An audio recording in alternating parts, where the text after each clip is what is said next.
Hello everyone, I'm Jordan Richart with the Community Foundation of Jackson County. I'm joined here with Jennifer Fillmore of Centerstone, and we're here at the new Centerstone Level 3 Recovery Home in Seymour. And we're going to learn just a little bit more about this home.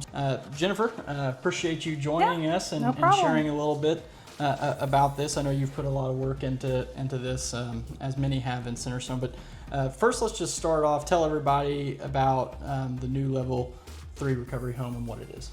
So level 3, basically what that means is the Division of Mental Health and Addiction is the person that is certifying homes, and you have 1 to 4 are the levels. So level 1 is more of a peer run, democracy run kind of home, all the way up to a level 4, which is 24/7 staff. So we run a level 3, which I like to say is more like a 3.5 because we do more than is asked of us. So we have people on site from 8 o'clock in the morning until 10 o'clock at night, and we are providing all programming here. So we do have a therapist, recovery coach, peer support, and then we also help manage their medications. So just making sure they're taking their medications responsibly, if they have any mental health medications or if they're on medicated assisted treatment for their addiction, preparing them for that next level transition. So how many residents are you going to be able to serve through this location here? So we'll have 8 men here at this location, and the stay is typically 90 days. Typically what happens though is that people are working while they're here, so they're able to save money. Some folks end up in their own home, apartment, sleeping room, and then some others may end up in a step down, which just means they may end up in like a level 1 or level 2, which is a little less restrictive, just to kind of continue to give them that support. How does Centerstone kind of measure the success of this program, and what are kind of like maybe the benchmarks that you guys measure success with? So if I talk about the actual program success, I want to see clients successfully complete treatment here. I want to see people that are sober, they're employed, they're paying taxes, they've reunited with their family, they've reunited with their children. Those are very important benchmarks for a successful recovery. Jennifer, this place does look great and ready, but I know it took a lot of work to get here. So what were some of the challenges of kind of getting this home established? So the primary challenge that we had was finding a home that really fit our needs. So we partnered with Thrive Alliance, which is a housing organization that works in this community. And this is actually the 3rd house we've opened with them. And the reason that's important is because when we first walked into this house, if you didn't have a housing partner that could provide some structural changes and that sort of thing, you would have thought, oh, this house is not going to work for us. Basically 4 people could have comfortably have lived here. But there was a garage, and there was kind of a build out on top of the garage. And so with the team coming in here, they were able to see the bigger vision, which is attaching the main home to the garage area. It gave us a group room, another office, and then it gave us the space for the 4 additional beds that we needed. All right, well that does it for this segment. Next we're going to be joined by Beatty, who also is of Centerstone, to answer a few more questions here about this new Level 3 Recovery Home in Seymour.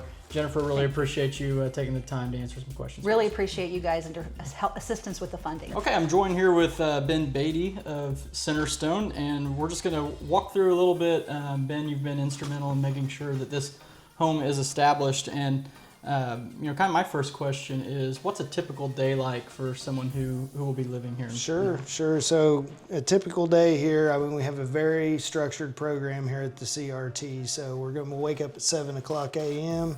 We're going to start with daily reflections, which is like a spirituality group. Talk about gratitude, positive thinking for the day, kind of planning our days out in a positive way. Then we're going to go into doing medications, doing our chores for the day, and then usually that's going to break into our evidence-based programming here. And then the afternoon is going to be kind of a smattering of different life skills groups, and there's so many different life skills to teach, but it could look like financial budgeting, employment coaching, just down to, how do we take care of a house, or what does good hygiene look like? So it could be anything. It's a very structured schedule from the time you get up until the time you go to bed, and it's very, very treatment focused, and There is also in our program, we work 20 to 25 hours a week, and so we're trying to get people, prepared for independent life when they get out into the community. But by the time they get through the phases of our program, they will be working 20 to 25 hours a week. And the foundation established a fund through the Lilly Endowment grant that's going to provide training dollars for a peer recovery coach. So what is a peer recovery coach, and why are they needed? What's their role here? So a peer recovery coach is somebody with lived experience of, substance use disorder themselves. And so somebody that's been in active addiction before and has probably gone through some programs like this and, found their way into long-term sustainable recovery.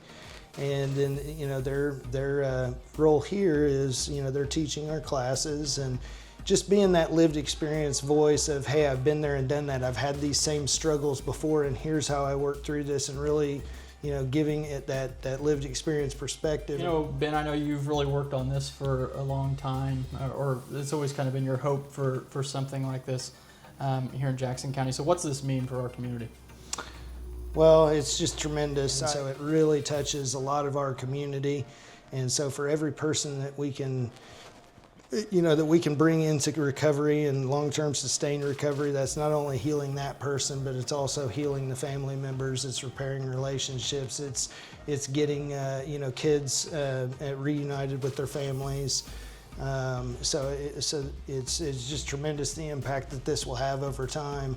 All right, well, that's it for this video. Hopefully you found it interesting and made it here to the end with Ben and I. Ben, congratulations from the foundation to Centerstone on this building. You can follow us on all of our social channels to find content like this, or visit us online at cfjacksoncounty.org for more. And thanks again, Ben. And, thank you, Jordan. Appreciate it. Thank you for watching, and we'll see you in the next one.